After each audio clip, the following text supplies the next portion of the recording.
हमारी जिम्मेदारी है। हमारे दीन पर हमला शबाना रोज जारी है। खुदा औकाफ का मालिक है बस कोई नहीं दूजा। खुदा औकाफ का मालिक है बस कोई नहीं दूजा। यही हुक्म शरीयत है, यही पैगाम बारी है। अमानत जो हमें पुरखों के जानिब से हुई हासिल, अमानत जो हमें पुरखों की जानिब से हुई हासिल, उसे हम खो नहीं सकते। हमें वो जान से प्यारी है। हिफाजत वक्फ की करना हमारी जिम्मेदारी है। हम तमाम की बुलंद आवाज all India Muslim personal law board के मुअज़्ज़ज़ रुकन आली जनाब बैरिस्टर सदुद्दीन ओवैसी साहब का जोरदार तालियों में इस्तकबाल फरमाएं।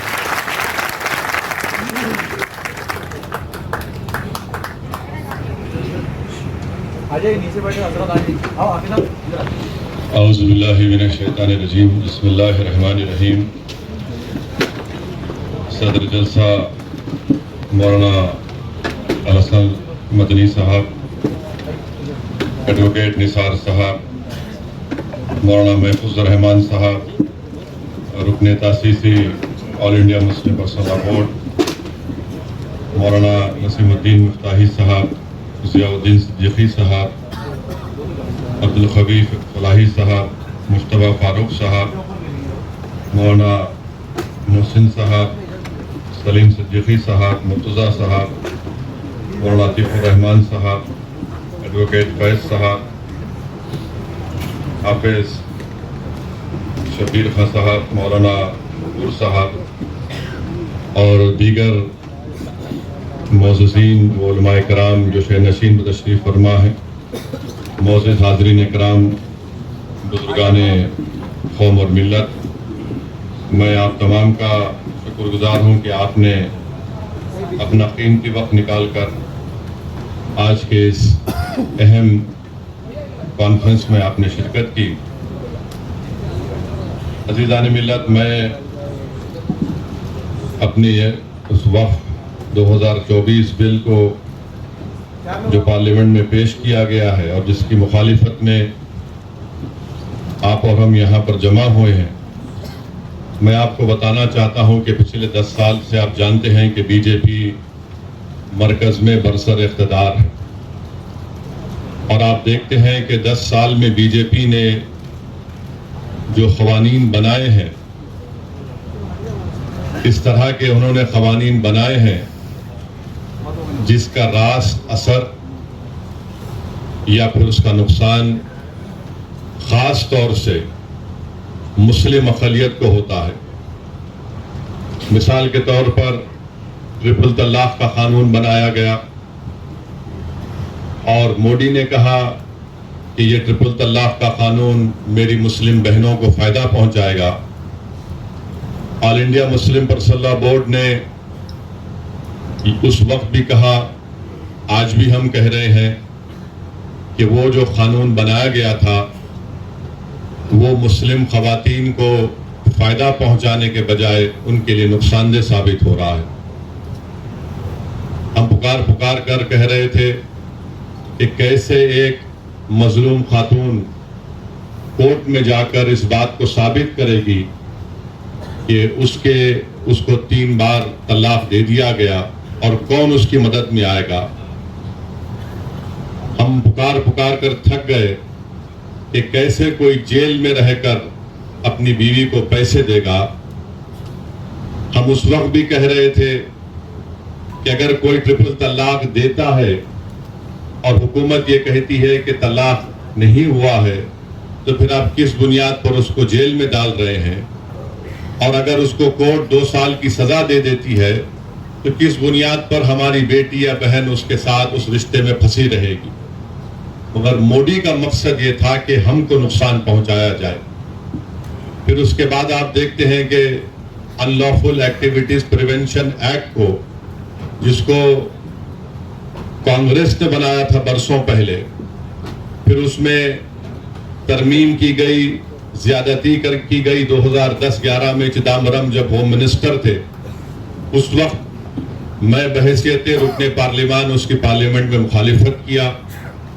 फिर 2019 में जुलाई में नरेंद्र मोदी के हुकूमत में अमित शाह ने अनलॉफुल एक्टिविटीज प्रिवेंशन एक्ट में इतनी गंदगी पैदा कर दी कि आज आप देखते हैं कि हमने उसकी मुखालिफत की थी, मजलिस इत्तेहादुल मुस्लिमीन ने मुखालिफत की, मगर उस वक्त भी ये तमाम सेकुलर पार्टी जो है वो तायीद किए थे उस बिल के।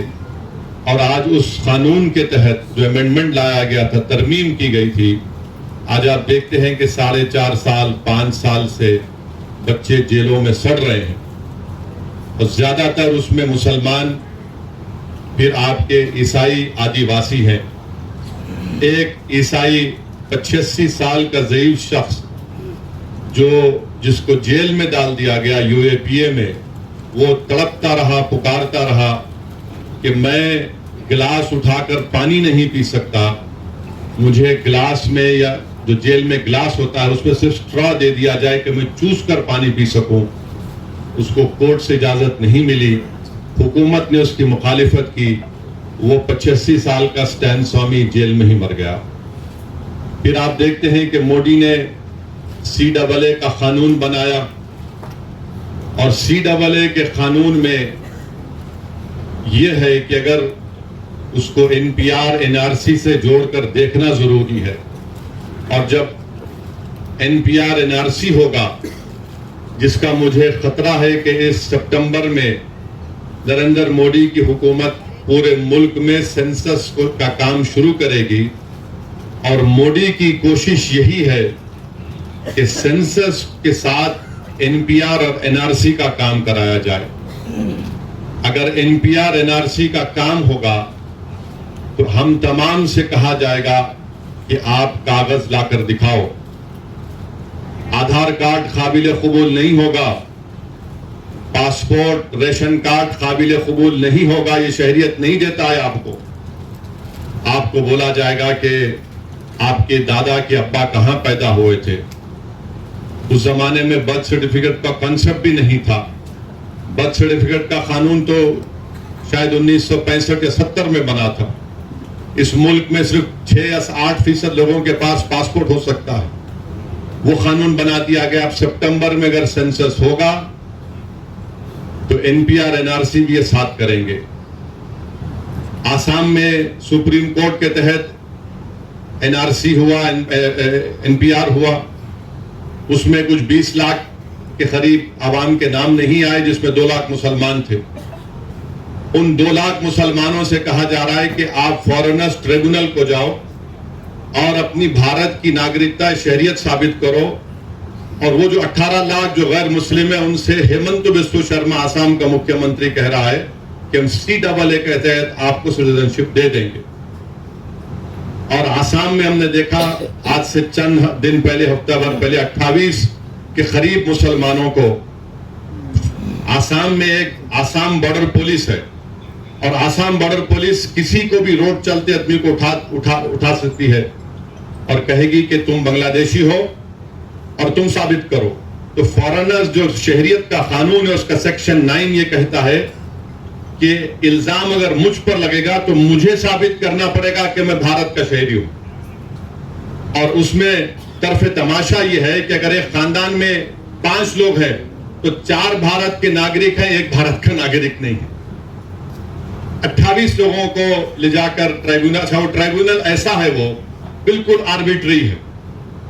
अब 28 लोग अब 2 साल तक मिनिमम जेल में रहेंगे, वहां उसमें रहेंगे। उसके बाद अगर बेल होगी नहीं होगी तो निकलेंगे, वरना उससे पहले बेल। तो ये बताने का मकसद ये कि कानून ये, फिर जहां जहां बीजेपी की सरकार है वहां पर उन्होंने लव जिहाद का कानून बना दिया। जहां जहां बीजेपी की सरकार है वहां पर उन्होंने कह दिया कि हरियाणा में गौ रक्षकों को पैसे दिए जाते, हरियाणा की बीजेपी की सरकार की तरफ से बंदूक के लाइसेंस उनको दिए जाते हैं। इस पस मंजर में आपको वक्फ एक्ट को देखना है। और उत्तराखंड में बीजेपी की सरकार है, वहां पर यूनिफॉर्म सिविल कोड का कानून बनाती है, और वहां पर यह कहा गया कि आप निकाह नहीं कर सकते, स्पेशल मैरिज एक्ट में आप शादी करो। तो निकाह हमारे पास तो शादी निकाह से होती है, गवाह से होती है, मेहर देने से होती है, मगर उत्तराखंड में कुछ और बना दिया गया। तो इस पस मंजर में हमको देखना है कि बीजेपी इस मुल्क को एक हिंदू राष्ट्र बनाना चाहती है। बीजेपी सिर्फ मुसलमानों को ही निशाना बना रही। आज आज आप देखिए कि आज से चंद दिन पहले हाजी अशरफ अली मुनियार साहब को ट्रेन में जा रहे थे, उनको पूछा गया कि तुम्हारे पास डब्बे में क्या है, तुमने कहा भैंस का गोश्त। एक 70-75 साल के बूढ़े को ट्रेन में मारा और पीटा गया और उसके बाद उनको कहा गया कि आप कंप्लेन नहीं करना वरना तुम्हारी जान ले ली जाएगी। इम्तियाज जलील साहब ने मुझे नंबर दिया, मैं हाजी अशरफ अली मुनियार से फोन पर बात किया, उनके बेटे से बात किया। मैं शुक्रगुजार हूं इम्तियाज साहब का कि उन्होंने यहां से जनाब खिजर पटेल एडवोकेट को भिजाया, जो गए मुंबई को थाने गए, वहां पर नॉन बेलेबल सेक्शन लगवाए, उनकी बेल को कैंसिल करवाया। फिर आप देखते हैं कि एक हरियाणा में एक वाकया हुआ, बच्चे जो है गाड़ी में जा रहे, नौजवान बच्चे कभी खाना खा के जा रहे हैं, गांव रक्षक, जिनको गांव रक्षक कहना तौहीन होगी, राक्षस कहना पड़ेगा, उन्होंने क्या किया, उन बच्चों को बोला रोको गाड़ी। तो उस गाड़ी में बैठे हुए बच्चों ने समझा कि वे हमारे कोई दोस्त हैं जिससे हमने चंद दिन पहले लड़ाई लड़ी, कहीं वो हमको रोक कर ना मारेंगे, गाड़ी भगाया उन्होंने। 30 किलोमीटर तक इन गांव राक्षसों ने उस गाड़ी का ताक़ुब किया और फायरिंग की, और फायरिंग करने में एक बच्चा की जान चली गई। और वो बच्चे की जब जान चली गई तो पुलिस उसके घर को आकर, हरियाणा की पुलिस कहती है कि देखो ये जो लोग मारे ना, ये गांव रक्षक है, अच्छे लोग हैं, इनसे गलती हो गई। मैं उम्मीद करता हूं कि इंशाअल्लाह ताला जिन पुलिस वालों ने कहा कि उनकी औलाद भी ऐसी मरे और कोई आकर उनसे कहे कि मारने वाला बहुत अच्छा था, तुम्हारी औलाद मर गई। अच्छा, फिर मारने के बाद ये जालिम लोग क्या कहते हैं, हमसे बहुत बड़ी गलती हुई कि हमने अपने ब्राह्मण समाज के बच्चों को गोली मार दी। अब आप बताइए, इंसान इंसान होता है, बाद में ब्राह्मण होगा, मुसलमान होगा, नहीं होगा, कुछ भी होगा। ये कहा उन्होंने इंटरव्यू में मीडिया को, हमसे बहुत बड़ी गलती हो गई। और वो गाय रक्षकों को लाइसेंस कौन दे रही है? बीजेपी की हुकूमत। फिर अमरोहा में एक स्कूल का वीडियो है, 8 साल का बच्चा है, अपनी मां के साथ स्कूल गया और उसकी मां के साथ जो लोग हैं वीडियो रिकॉर्ड कर रहे हैं। प्रिंसिपल कहता कि तुम्हारे बच्चे को स्कूल से निकाल दिया। अम्मा बोलती क्यों निकाले? बोले ये अपने टिफिन में गोश्त लाता है और धर्म परिवर्तन कर रहा है। कोई 8 साल का बच्चा धर्म परिवर्तन कर सकता है? और प्रिंसिपल ये कहता है कि ये बच्चा बड़े होकर मंदिरों को तोड़ेगा, बम बनाएगा। अच्छा, अब तक उस प्रिंसिपल के खिलाफ कोई एफआईआर दर्ज नहीं हुआ, कोई एफआईआर दर्ज नहीं हुआ उसके खिलाफ। अब मुझे कल मालूम हुआ हमारे अमरोहा के मंजलिस के यूनिट से, शमीम साहब से, कि इंक्वायरी ये कहा गया कि नहीं, ये तो झगड़ा था फीस का। अबे फीस का झगड़ा है तो तुझे क्या, तेरी क्या जरूरत कि तू मेरे बेटे को कहे कि तू बड़ा होकर जिहादी बनेगा? तेरी क्या जरूरत तू ये कहे कि गोश्त लाकर धर्म परिवर्तन 8 साल का बच्चा करेगा? 8 साल का बच्चा कोई कर सकता है धर्म परिवर्तन? बताइए आप। ये नफरत पैदा कर दी गई है मुसलमानों की तरफ से और इसका जिम्मेदार नरेंद्र मोदी है। इन्होंने एक सब तमाम किया। हां, ये 2014 से पहले भी था, मगर जिस ऊंचाई पर लेकर गए इसका क्रेडिट नरेंद्र मोदी को और उनकी हुकूमत को जाता है। मेरे अजीज दोस्तों और बुजुर्गों, इस पस मंजर में आपको देखना है कि 2024 का बिल लाया गया है। ये वक्फ की जायदाद गवर्नमेंट की प्रॉपर्टी नहीं है, गवर्नमेंट ने हमको नहीं दिया, ये मुसलमानों ने वक्फ किया अल्लाह के नाम पर।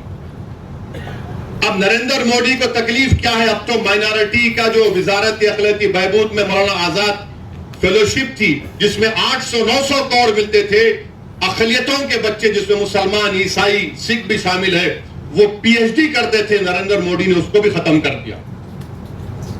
अब ये कह रहे हैं कि जो जायदाद हमारे बुजुर्गों ने, हमारे आबो अजदाद ने अल्लाह के नाम पे वक्फ की, हम आपसे छीन लेंगे, हम आपसे छीन लेंगे।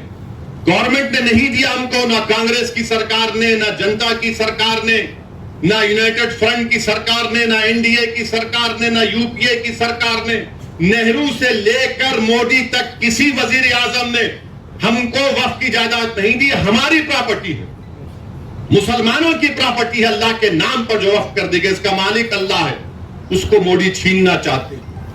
और अफसोस मुझे इस बात का होता है कि यहां पर आप देखते हैं कि महाराष्ट्र में यहां पर शिंदे की हुकूमत है, जिसमें अजीत पवार भी है, बीजेपी भी है, जो शिंदे के एमपी पार्लियामेंट में खड़े होकर बोले वे कानून बनना चाहिए।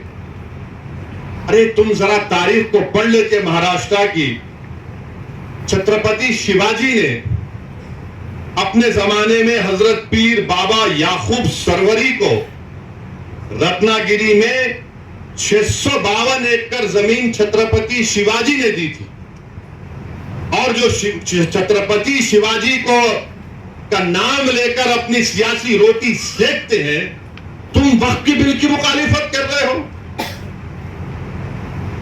652 एकड़ छत्रपति शिवाजी हजरत पीर बाबा याकूब सरवरी को रत्नागिरी में दी।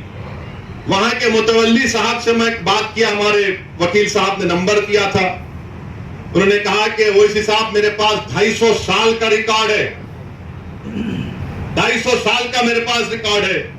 अरे छत्रपति शिवाजी से मोहब्बत करने वालों, तुम कितने दोगले हो, तुम झूठे हो।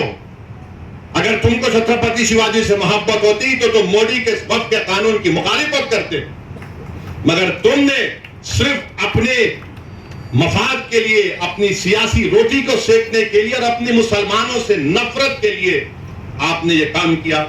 और इम्तियाज साहब मुझे भी बताए कि जब छत्रपति शिवाजी रायगढ़ में जगदेश्वरी मंदिर को बनाए तो वहां पर उन्होंने एक मस्जिद को भी बनाया।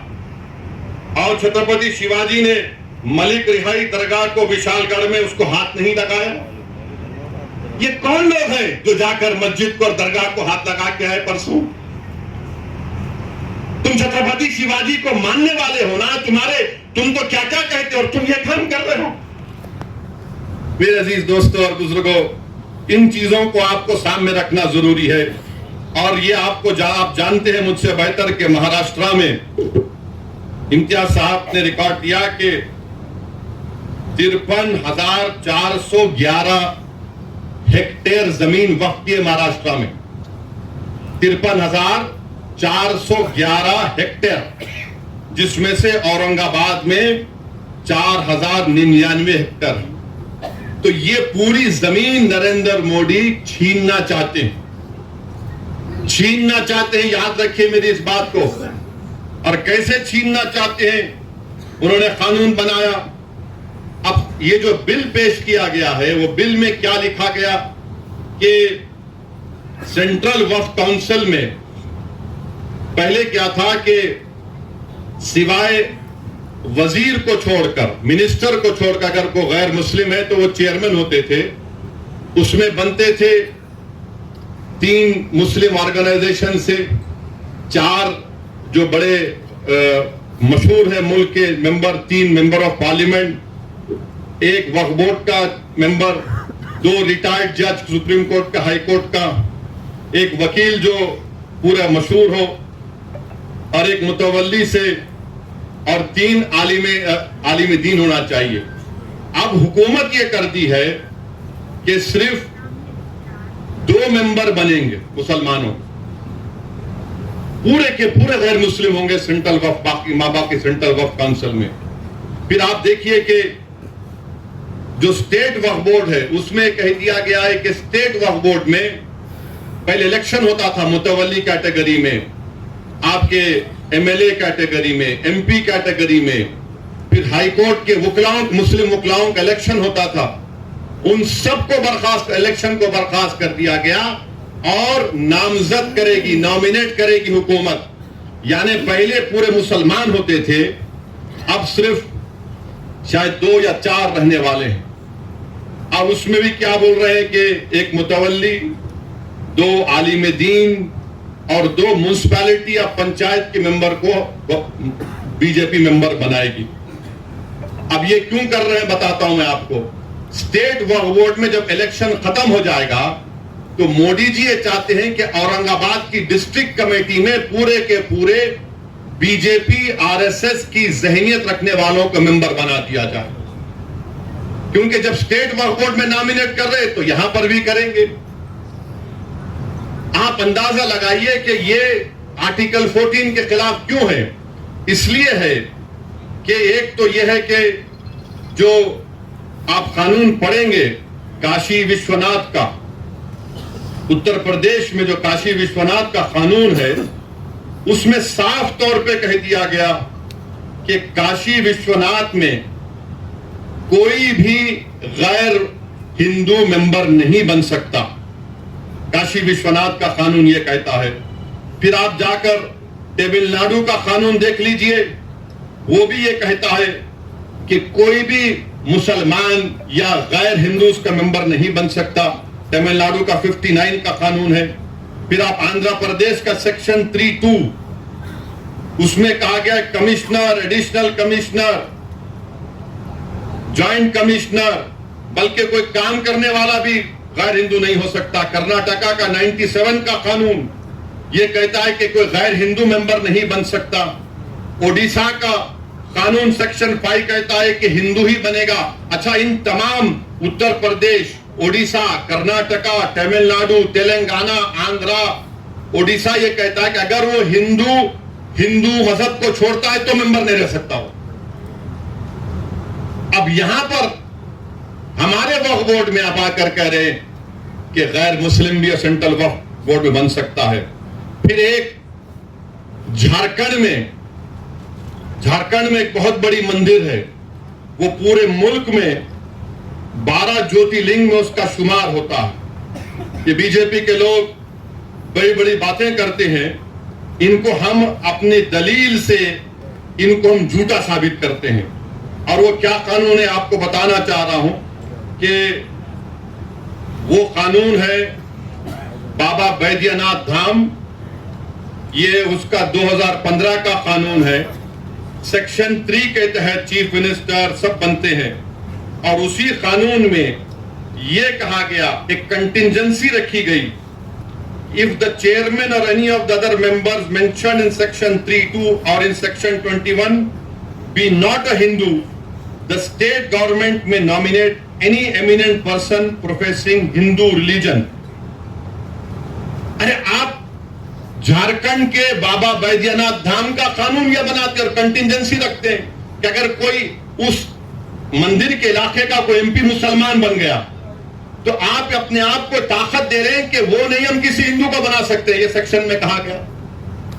अच्छा, फिर आपके महाराष्ट्र में पंढरपुर की मंदिर है ना, पंढरपुर की मंदिर में सेक्शन 22H कहता है कि डिस्क्वालीफाई वो शख्स होगा जो हिंदू नहीं होगा। पंढरपुर की टेम्पल एक्ट कहता है 73 का सेक्शन 22H, निसार साहब जानते हैं। आप नहीं बना सकते किसी गैर हिंदू को। हमारे ऊपर क्यों कर रहे हैं आप ये? इसलिए कर रहे हैं ताकि पूरी जायदादों को छीन लिया जाए। जो 72,000 हेक्टेयर जमीन महाराष्ट्र में है, जब इनके चमचे आके बैठेंगे तो वो तो बादशाह सलामत जिंदाबाद के नारे ही लगाएंगे ना। और बीजेपी वाले बोलते मोदी है तो मुमकिन है, यकीनन मुमकिन है पूरी जायदाद को हड़प कर लेना। और बार बार आरएसएस वाले बोलते अरे भाई ये बताओ कि ये कुरान में लफ्ज वक्फ कहां पे आया। अरे आरएसएस वालों, दीन हम सीखेंगे उलमाओं के पैरों के पास बैठकर। तुम्हारी गंदी जबानों से हमको दीन सीखने की जरूरत नहीं। अरे अगर आपको पढ़ना है, उलमा इकराम की मौजूदगी में कह रहा हूं कि आप देख लीजिए कि 73 मरतबा कुरान करीम में लफ्ज इन्फाक का इस्तेमाल हुआ। और फिर आप ये भी जानते हैं कि ये जो एक अरबी के आलिम दीन ने मुझे बताया कि लफ्ज वक्फ जो है ये अरबी का एक वर्ड है, वकाफा, उससे आता है। अभी जे पहले बोल रहे नहीं, कहां है बताओ? कुरान करीम में सुवर का भी जिक्र है।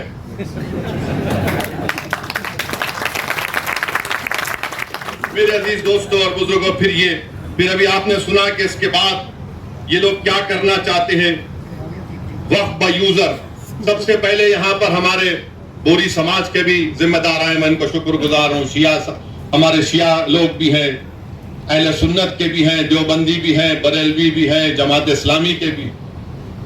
अगर हमारे पास हम ओरली जबानी तौर पर बोल सकते हैं कि भाई ये मैं जायदाद को वक्फ कर रहा हूं, हम जबानी तौर पर ये बोल सकते कि मैं अपनी जिंदगी में इस शख्स को अपना मुतवल्ली नायब मुतवल्ली बना रहा हूं, और हमारे कानून में section 123 of transfer of property act में उसको कबूल किया जाता है हिबा को। मोदी जी कह रहे हैं कि ओरल तरीके से अगर आप बोलेंगे वक्फ कर रहा हूं, कबूल काबिल कबूल नहीं है। आप कौन होते हमारी शरीयत में मदाखलत करने वाले? 123 ट्रांसफर ऑफ प्रॉपर्टी एक्ट में हमको इजाजत है कि हम अपनी प्रॉपर्टी को दे सकें, और फिर ये कहते हैं कि वक्फ और औलाद आप नहीं कर सकते अगर आप किसी एक लड़कियों के हक को मार रहे हैं, जिसके घर में कोई औरत नहीं है, उसको कोई राइट नहीं देता कि दूसरों के ऊपर उंगली उठाए। आप अंदाजा लगाइए कि कानून ये कहता है कि मैं अपनी औलाद को गिफ्ट कर सकता हूं, चाहे हिंदू हो या मुसलमान। कानून यह भी कहता है कि एक हिंदू हमारा भाई अपने विल के जरिए, विल, अगर उसको 2 औलाद है तो एक औलाद को पूरी दौलत दे सकता है। मुसलमान 1/3 से बढ़ के नहीं दे सकता है ना। अगर उसको 2 बच्चे हैं तो एक को 1/3 दे सकता, पूरी नहीं दे सकता। इन वहां के हमारे को सिखा रहे इंसाफ कि मुस्लिम खवातीन के बच्चों का हक नहीं मारना, गिफ्ट दे सकते, विल पावर आपके पास है। अच्छा, फिर आप ये भी देख लिया, अगर कोई हमारे हिंदू भाई बहन में अगर मर्द और शौहर है, दोनों काम करने वाले हैं, अगर शौहर मर गया तो शौहर के मरने के बाद उसकी जायदाद बीवी को नहीं मिलती, उसके मां बाप को मिलती। अगर वो उसकी बीवी मर गई तो बीवी की जायदाद उसके शौहर के मां बाप को मिलती। अब उस पर बात करो मोदी जी। आप हमसे कह रहे हैं हमारे पास अगर कोई ऐसा मरते हैं तो हमारे पास तरीका है किसको कितना मिलता है, ये कर रहे हैं। मतलब क्या है कि हमारे शरीयत को हमसे छीन लिया जाए। फिर उसके बाद ये उसमें ये भी बात कही दी गई कि वक्फ बाय यूजर, आंध्र प्रदेश में वक्फ बाय यूजर के बारे में आपको बताऊंगा कि उत्तर प्रदेश में 90% जायदादें, उत्तर प्रदेश में 90% जायदादें वक्फ बाय यूजर हैं। वक्फ 1 लाख, उत्तर प्रदेश में 1,22,599 वक्फ की जायदादें हैं, जिसमें से 1,12,000 तो खाली वक्फ बाय यूजर है। और वक्फ बाय यूजर का मतलब क्या है कि कोई किसी मस्जिद में उसका कब्जा है, 100 साल से है, और वहां पर नमाज हो रही है, दरगाह है, खानका है, उर्स हो रहा है। अब आप बताइए, ये कह रहे वक्फ बाय यूजर नहीं होगा? यानी मैं जो लॉ ऑफ एविडेंस है, निसार साहब बताएंगे तफसील से बाद में आपको। पोजेशन का मतलब ये नहीं कि मालिक बन जाओ, पोजेशन के लिए इस्तेमाल भी तो है। मस्जिद है, इस्तेमाल कर रहा हूं नमाज के लिए, ईदगाह है, नमाजें हो रही हैं, दरगाह है, खानखाएं हैं। तो मोदी जी को मालूम था कि उत्तर प्रदेश में 1,12,000 मुसलमानों की जायदादों को कैसे हासिल करना है, तो वक्फ बाय यूजर उड़ा दो। तेलंगाना में आप देखिए करीब 33,000 के करीब वक्फ की जायदादें। तेलंगाना में जो 33,929, जिसमें से 90% जायदादों के पास डीडी नहीं है, डीडी नहीं है। अब ये डीड का चक्कर ये है कि अगर खुदा ना खास्ता यह कानून बन जाएगा तो फिर आपको जितनी वक्फ की जायदादें हैं उसको रजिस्टर करवाने के लिए जब आप जाएंगे कलेक्टर साहब के पास, तो कलेक्टर बोलेगा कहां है इसका कागज, CAA में कागज पूछ रहे, ये कानून में भी कागज पूछ रहे। अब आप बताइए कि 300 साल, 200 साल, 100 साल पुरानी जायदादें हैं, कौन सा कागज रहेगा, कौन सा कागज रहेगा बताइए आप। ने कागज लाओ तभी इसका रजिस्ट्रेशन होगा। तो वक्फ बाय यूजर आप अंदाजा लगाइए कितना बड़ा नुकसान हमारा होने वाला है। फिर उसके बाद इसमें सेक्शन 3C है, वो ये कहता है कि अगर कोई भी जायदाद वक्फ की है, ये कानून बनने से पहले और बाद में कोई भी जायदाद वक्फ की है और ये कानून से पहले और कानून के बाद वो वक्फ की जायदाद नहीं होगी ता वक्त कलेक्टर फैसला नहीं करेंगे। कौन कलेक्टर है ये भाई? कलेक्टर साहब के पास कोई भी जाके बोल देगा कि देखो ये जायदाद वक्फ की नहीं है, ये शिवसेना वाले जाके बोलेंगे, बीजेपी आरएसएस वाले जाके बोलेंगे। कोई कलेक्टर हुकूमत के वक्त के खिलाफ फैसला देगा? कोई जाकर उसको वो तो कलेक्टर साहब समझेंगे अरे भाई मेरे को तरक्की करना है। और कानून ये कहता है कि कोई भी अपने ही मामले में जज नहीं बन सकता। अपने ही केस में जज कैसा बनेगा कलेक्टर? जिसको लैटिन में बोलते न्यूमो जुडोक्स इन कॉजा सुआ। अच्छा, फिर कलेक्टर जब इंक्वायरी, अगर आप जाके कलेक्टर को ही पावर दे दिया कि कलेक्टर को जाकर कोई बोल देगा कि साहब ये इम्तियाज जलील का घर जो है ना वो वफ, या फिर कोई किसी का मस्जिद बोले ये वफ बोल नहीं है, तो कलेक्टर साहब क्या करेंगे? ठीक है मैं इंक्वायरी ऑर्डर करता हूं। अच्छा, उसमें लव का इस्तेमाल हुआ कानून में कि कलेक्टर जिस तरह चाहे उसका इंक्वायरी का तरीकेकार अपनाएंगे। बाप की जागीर है कलेक्टर की कि जो चाहे तरीकेकार अपनाएंगे। और फिर दूसरा उसमें सुनिए, दूसरा उसमें बोलते कि कोई टाइम लिमिट नहीं, कलेक्टर साहब जब दिल में आया इंक्वायरी करेंगे, जब दिल में आया नहीं करेंगे।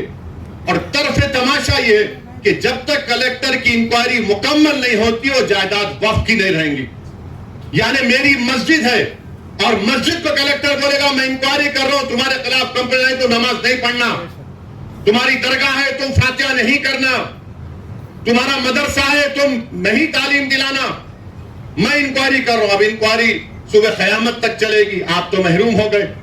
यह कानून में लिखा गया है, याद रखिए। सेक्शन 3C आपको कह रहा हूं। अब ये सेक्शन 3 का मतलब क्या है कि दिल्ली में 316 जायदादों पर गवर्नमेंट का कब्जा, राजस्थान में 60, कर्नाटका में 40, मध्य प्रदेश में 50, यूपी में 60, उड़ीसा में 55। और सच्चर कमेटी में कहा गया कि दिल्ली के जो 123 जायदादें जो हुकूमत नहीं दी मुसलमानों को, 2007 में सच्चर कमेटी में कहा गया कि उसकी कीमत 7,000 करोड़ थी। 7,000 करोड़ कीमत थी उसकी। आज हम 2024 में आ गए। कौन वक्फ को छीन रहा है? नरेंद्र मोदी दुनिया का सबसे बड़ा झूठा है और जालिम है। आप कब्जा करके बैठे, 84 से कब्जा करके बैठे हैं, बल्कि उससे पहले से। और 7,000 करोड़ की जायदाद, यानी कलेक्टर साहब जैसा कानून बनेगा कलेक्टर साहब बोल देंगे नो नथिंग डूइंग। ये 123 प्रॉपर्टीज जो 2007 में 7,000 करोड़ की थी, आज 2024 में शायद कम से कम 20,000 करोड़ की हो सकती है। मोदी जी बोलेंगे नहीं नहीं भाइयों बहनों, मैं तुम्हारा भाई हूं, 20,000 करोड़ दे दो तुम मेरे को। अरे आप अंदाजा लगाइए, सेक्शन 3C को निकाल कर ये कह रहे हैं। और फिर आप ये भी जानते हैं कि जब कलेक्टर बैठेगा आर्कियोलॉजिकल सर्वे ऑफ इंडिया आसार कदीमा में दिल्ली में 172 प्रॉपर्टीज पर आसार कदीमा कब्जा करके बैठा है। जैसा यह कानून बनेगा उस पर कब्रस्तान भी है, उसमें मस्जिद भी है, ईदगाह भी है, जमीनात है। एएसआई बोलेगा हम मालिक तुम आउट। आपका यहां पर महाराष्ट्र में है, अहमदनगर में है, औरंगाबाद में आसार कदीमा के है। और आसार कदीमा के लोग बोलते, मोदी की तरफ से बोलते नहीं नहीं हम कैसा बचाएंगे। आसार कदीमा के कानून में शेड्यूल 6 है, लिविंग मॉन्यूमेंट है, जिंदा मॉन्यूमेंट है। बोलते नहीं नहीं आप लोग वहां पर वो मस्जिद में मदरसा खोलिए। अरे दीवाने, तुम्हारा आसार कदीमा का जो कानून का सेक्शन 16(1) ये कहता है कि रिलीजियस कैरेक्टर को नहीं बदला जा सकता। रिलीजियस कैरेक्टर को नहीं बदला जा सकता। वो कानून ये भी कहता है कि अगर गवर्नमेंट एक्वायर भी कर ले उस प्रॉपर्टी को, तब भी रिलीजियस कैरेक्टर नहीं बदला जा सकता। ये आसार कदीमा के लोग ये हिंदुत्व के इशारे पर नाचने वाली कठपुतली है। ये लोग दौलताबाद किले की मस्जिद को क्या किए थे, बोलूं मुंह खोल के अभी मैं। आजादी मिलने के 1 साल के बाद क्या नाम रख दिया तुमने उस जगह का? 16 कह रहा है कि उसके रिलीजियस कैरेक्टर को नहीं बदल सकते। मकसद एक ही है। देखिए गवर्नमेंट का डेफिनेशन निसार साहब बढ़ा दिया गया। गवर्नमेंट का डेफिनेशन में बढ़ा दिया गया तो एसआई गवर्नमेंट हो गई, और गवर्नमेंट हो गई तो आर्टिकल 12 में आप इंजस्टिस नहीं कर सकते, आप स्टेट हैं, आप आर्टिकल 25-26 का वायलेशन नहीं कर सकते। मगर यह कानून ऐसे बनाया जा रहा है कि एक तरफ जमीन खींचो, मस्जिदों को छीन लो, दरगाहों को खाली कर दो, खानखाहों को बर्बाद कर दो, और आसार कदीमा में जितने मसाजिद हैं उसको छीन लिया जाए। और रिलीजियस कैरेक्टर मस्जिद है तो मस्जिद में मदरसा है, नहीं आप वजू खाना बना लिए तो मैं कहां जाके वजू करके आऊंगा, मस्जिद है ना, नमाज हो रही है। तो इनका मकसद यही है कि एएसआई के कानून को, एएसआई के जरिए से ये तमाम जायदादें हमसे छीन ली जाए।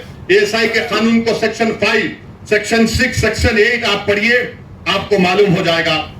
फिर वहीं पर आप देखिए, अगर आपको ये एक और उसमें बिल में लाए कि जैसा वक्फ कानून बन गया खुदा ना खास्ता, ये तो 6 महीने में सब रजिस्टर कराना। अच्छा, औरंगाबाद में जितनी प्रॉपर्टी आपकी, आप बोले ठीक है भाई अब कानून बन गया, हम जाके इसको पोर्टल पे चढ़ाएंगे।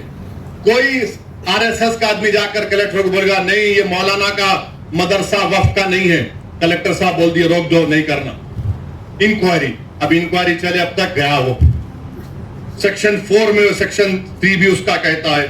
फिर कलेक्टर की रिपोर्ट, कलेक्टर साहब लिख के बोल सकते मेरे को तुम्हारा चेहरा पसंद नहीं आया, तुम ये मस्जिद पे खड़े थे, मैं इंक्वायरी ऑर्डर कर रहा हूं। ये सेक्शन 36(7) कह रहा हूं। रजिस्ट्रेशन 36(f) में जो रजिस्ट्रेशन का कानून लगाया गया, अब स्टैंप एंड ड्यूटी भी लगाना पड़ेगा आपको, यानी आप वक्फ कर ही नहीं सकते। फिर सीओ है, चीफ एग्जीक्यूटिव ऑफिसर, हमेशा मुसलमान होता है तो आप उसको करेंगे। और सेक्शन 40 में एक सीओ का इख्तियार है, अगर आप वो देखें कि किसी कब्रिस्तान पर वहां पर जायदाद बना रहे तो सीओ जाकर रोक सकता है, उसको बोलता है वक्फ है। कोई जाकर मस्जिद को तोड़ रहा है तो सेक्शन 40 में सीओ रोक सकता है। मोदी ने कहा कि नहीं नहीं, ये सेक्शन 40 में मैं निकाल देता हूं, सीओ कुछ नहीं करेगा। ये इस कानून में बात कही गई। अब फिर वक्फ की जायदाद को बचा रहे हैं बीजेपी वाले, बोलते नंबर ही झूठे हैं। मौजूदा कानून ये कहता है सेक्शन 52 में, अगर कोई वक्फ की जायदाद को चोरी करता है, जायदाद को बेचता है तो 2 साल कैद बामुशक्कत सजा है, 2 years rigorous imprisonment. Modi ji फजीलतुल Sheikh है, हजरत मौलाना है, हजरत इबलीस की तालीम याफ्ता मदरसे के तालिब इल्म में गोल्ड मेडल मिला उनको। उन्होंने कह दिया कि 2 साल रिगरस इंप्रिजनमेंट नहीं, 1 year सिंपल इंप्रिजनमेंट। 2 साल कैद बामुशक्कत की जगह 1 साल पहले नॉन अवेलेबल था। मोदी जी बोले जेलों को खाली कर दूंगा, वक्फ को लूटो, अब अवेलेबल कर दिए। पहले जुडिशियल मजिस्ट्रेट के पास, फर्स्ट एमएम के पास, अब बोले नहीं नहीं जरूरत ही नहीं है, मैं हूं तो मुमकिन है, ये काम कर दिए। फिर उसके बाद आप देखते हैं कि लिमिटेशन का कानून, लिमिटेशन का कानून क्या है कि अगर आप किसी की जमीन पर 12 साल एडवर्स 12 साल आप काबिज है तो आप ओनर बन जाते। वक्फ के कानून में नहीं है, आप 11 साल रहो, 100 साल रहो, 200 साल रहो। इसीलिए रत्नागिरी में वो जो मुतवल्ली जिसको छत्रपति शिवाजी ने जायदाद दी थी, वो 250 साल से वगैरह के कागजात है। अब अगर लिमिटेशन निकल जाएगा तो वो 250 एकड़ पर, बल्कि 652 एकड़ पर जो लोग काबिज है वो सब मालिक बन जाएंगे। मोदी जानते हैं कि पंजाब में कई ऐसी जायदादें हैं जो खाली पड़ी हुई है। तो मोदी जी बोले कि एक मीटिंग में मोदी बोले मैं ड्रोन भिजा के मालूम कर लेता हूं, जाके देखो गूगल पे आप। तो शायद नरेंद्र मोदी ने ड्रोन भेजा होगा पंजाब को और रत्नागिरी को, देखा होगा अरे हाँ यहां पर फायदा है। मेरे भाई, लिमिटेशन का जो मामला है, हिंदू एंडोमेंट बोर्ड में लिमिटेशन का सेम कानून है। अगर कोई हिंदू मंदिर की जायदाद पर 50 साल से भी काबिज है तो काबिज है, वो मालिक नहीं बनता। मोदी कह रहे हैं तू काबिज है, मैं तुझे मालिक बनाऊंगा। ये इस कानून में लाया गया है। और फिर उसके बाद आप देखते हैं कि ऐसी ट्राइब्यूनल का मामला है। ट्राइब्यूनल जो है, वक्फ का एक ट्राइब्यूनल होता है।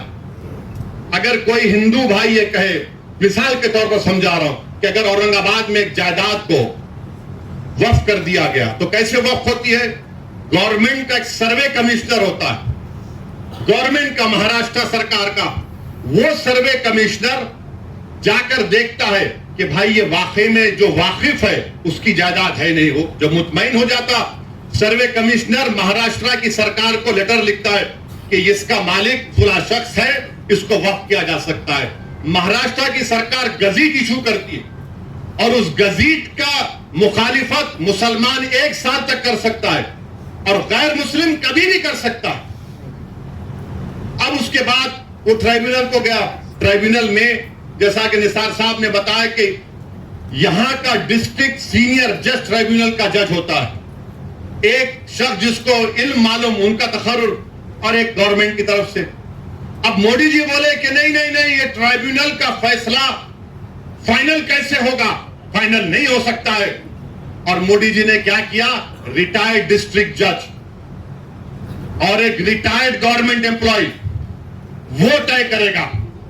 मेरे भाई, जब आप रेलवेज का ट्राइब्यूनल है, आरसीटी, एनजीटी, एयरपोर्ट का AWT, national waters dispute tribunal NBWDT, national consumer dispute redressal commission, income tax appellate tribunal, national company law tribunal, appellate tribunal for electricity, intellectual property appellate board, CAT, competition appellate tribunal, arm forces debt recovery tribunal, securities appellate tribunal, telecom dispute settlement appellate tribunal. ये सब final है, ये सब final है, मगर हमारा tribunal क्यों नहीं फाइनल होगा?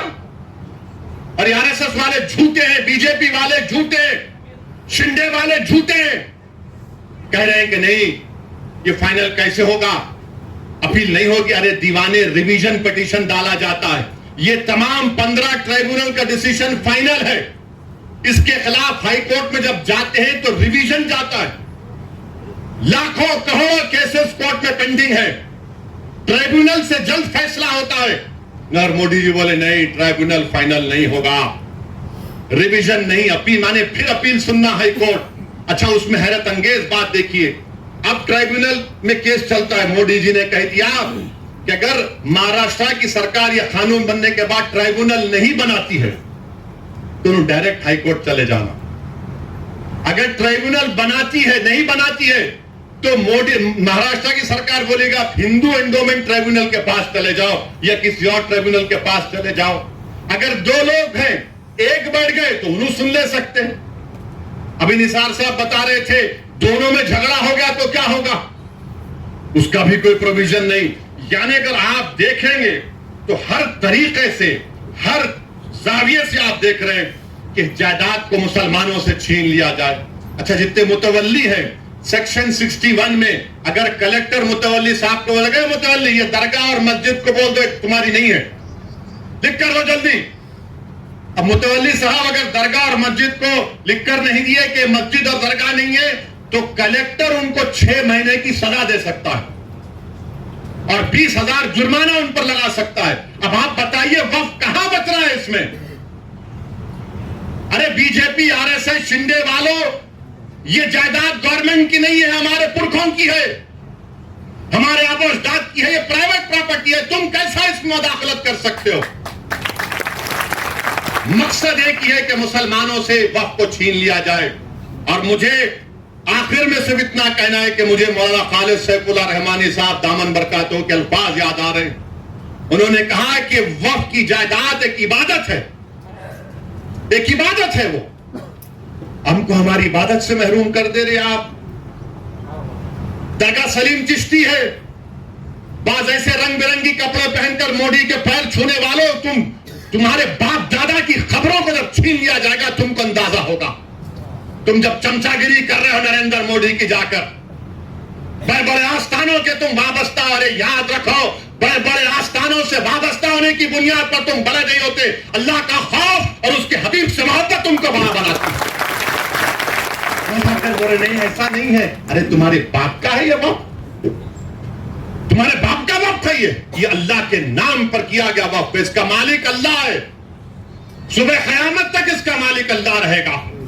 मगर ये लोग जाकर चापलूसी कर रहे हैं, चमचागिरी कर रहे हैं। तो मेरे अजीज दोस्तों और बुजुर्गों, ये चीजों को देखकर मेरी आपसे दबन गुजारिश है कि आप लोग all India Muslim personal law board ने जो फैसला लिया है कि आप इस कानून के खिलाफ आप लोग क्यूआर कोड के जरिए या अपने लेटर के जरिए या ईमेल के जरिए आप जॉइंट वर्किंग कमेटी को भिजाइए, अपना प्रोटेस्ट लॉन्च करिए।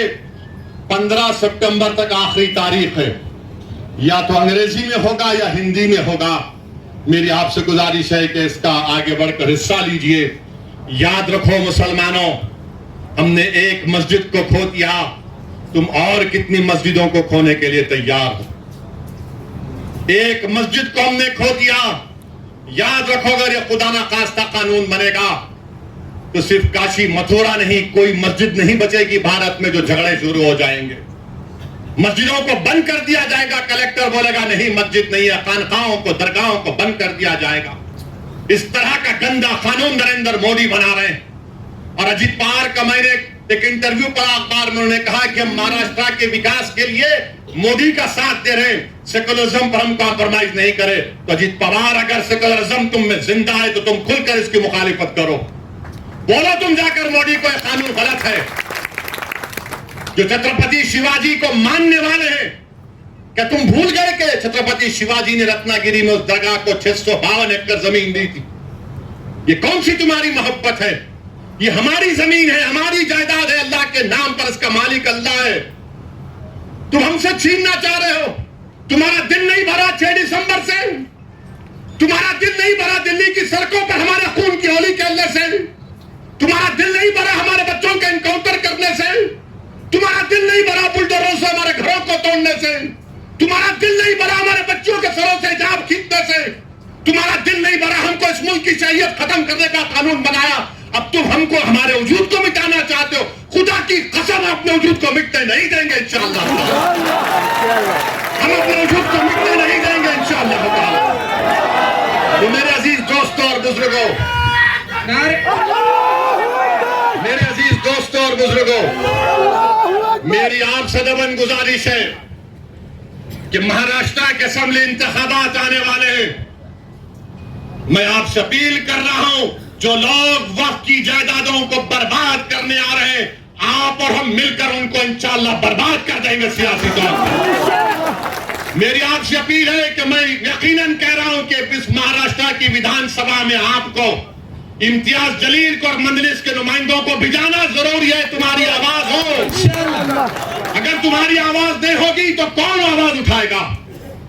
तुम नहीं देखते पार्लियामेंट में क्या हो रहा है? तुम नहीं देख रहे पार्लियामेंट में कौन पुकार रहा है दीवानों की तरह? क्या तुमको नजर नहीं आ रहा कि किसके कलेजे में, सीने में, किसकी आंख में आंसू है जो तोप तोप कर देख रहा है कि मेरे बर्बादी का कानून मेरी आंखों के सामने बनाया जा रहा है? कौन होगा तुम्हारी आवाज को? छोड़ो इन चीजों को। कभी अपनों को भी तो अपनाओ, अपने भी अपनों को तो समझो। जो तुम्हारे लिए दिनों रात मेहनत कर रहे हैं उनकी आवाज बनाकर भिजाओ। यकीनन हराना है इंशाअल्लाह ताला इन लोगों को, हराएंगे इंशाअल्लाह ताला। मगर हराने का मतलब यही नहीं है कि तुम अपनी आवाज का गला घोट दो। तुम अपनी आवाज का गला घोट कर कैसे दूसरों के सर पर ताज रख सकते हो, मुझे बताओ? ये तो नहीं हो सकता मेरे भाई। तो मेरी आपसे गुजारिश है कि इस बात पर भी आप गौर करिए। हम लड़ रहे हैं और लड़ते रहेंगे इंशाअल्लाह ताला। और अगर मोदी ये कानून बनाते हैं तो जैसा कि पर्सनल लॉ बोर्ड ने फैसला लिया कि अगर एहतजाज होगा मोदी जी तो आप हमारे वजूद को मिटाना चाह रहे हैं, बेहतर यह है कि मैं रोड पर आकर अपने आप को खत्म कर लूं, मगर अपने घर में बैठकर अपनी जायदादों को छीनना नहीं देख सकता जो अल्लाह उसका मालिक है। मैं घर में बैठकर नहीं दे सकता कि जिसका मालिक अल्लाह है उसको जायदाद को छीन लिया जाए। ये हुकूमत की जिम्मेदारी होगी। आपको अगर कानून बनाना है तो रोजगार दो, कानून बनाना है तो महिलाओं को बचाओ। अरे कैसा हमारा मुल्क हो चुका है कि उज्जैन में बीच सड़क पर, फुटपाथ पर एक जालिम शैतान एक खातून की अस्मतरेजी कर रहा। ये कैसा हमारा देश हो गया है? ये गांधी का मुल्क, ये आजाद का मुल्क, अम्बेडकर का मुल्क, कि वो उसका वीडियो निकाल रहा है अस्मतरेजी। ये कैसा हमारा वतन हो गया है जब हमने अंग्रेजों से खंधा मिलाकर जलियांवाला बाग में अपनी जानों को दे दिया। हमने काला पानी की सजाएं हमारे हिंदू भाइयों के साथ काटी। आज एक अशरफ मुनियार को ट्रेन के डब्बे में पीटा जाता है तो कोई उफ नहीं बोलने तैयार, बचाना तो छोड़ो कोई उफ बोलने के लिए तैयार नहीं है। याद रखो, जब आप अपनी लड़ाई नहीं लड़ेंगे कोई तुम्हारी लड़ाई नहीं लड़ेगा, तुम्हारी लड़ाई तुमको लड़ना पड़ेगा। तुम 70 साल से सोच सोच कर धोखा खा चुके हो कि कोई और हमारी लड़ाई लड़ेगा। नहीं मेरे भाई, तारीख में अगर नाम लिखा जाना है तो ये वक्त है अपनी लड़ाई लड़ने का, यही वक्त है अपने वोट से अपने नुमाइंदों को औरंगाबाद से भिजाने का। तो मेरी आप तमाम से गुजारिश है कि आप पर्सनल लॉ बोर्ड ने जो आपके सामने बात कही है, आप ज्वाइंट वर्किंग कमेटी को अपने एतराजात, अपना प्रोटेस्ट ईमेल और पोस्ट के जरिए भिजाइए। 15 सितंबर आखिरी तारीख है और अल्लाह से कसरत से दुआ करिए कि परवरदिगार तू हमको जिंदा रख कर ये नजारे मत दिखा कि हमारी जमीनें जिसका तू मालिक हमसे छीन ली जाए। अल्लाह से हम गिड़गिड़ा कर सरबसूद हुए, अल्लाह से गिड़गिड़ा कर भीख मांगे, इत्तेहाद पैदा करिए। ये कानून ना जो बंदियों के मफाद में है, ना बरेलियों के मफाद में है, ना अहले हदीस के मफाद में है, ना बोरी समाज के मफाद में है, ना अथना शरी शिया के मफाद में है, ना आगा खानी शियाओं के हक में है, किसी के हक में नहीं है। ये सिर्फ और सिर्फ मोदी जायदादों को छीनने के लिए कानून बना रहे हैं। अल्लाह इन जायदादों की हिफाजत करे, अल्लाह हमको इतनी इत्तेहाद पैदा करे कि मुत्तहदा तौर पर इस कानून को रोके और अल्लाह सुब्हानहू व तआला इन ऐसे हुकूमतों को, ऐसे पार्टियों को अल्लाह सियासी तौर पर इंतखाबात में इनको शिकस्त दे, बदतरीन शिकस्त दे। वाखिर दावा अल्हम्दुलिल्लाह रब्बिल आलमीन।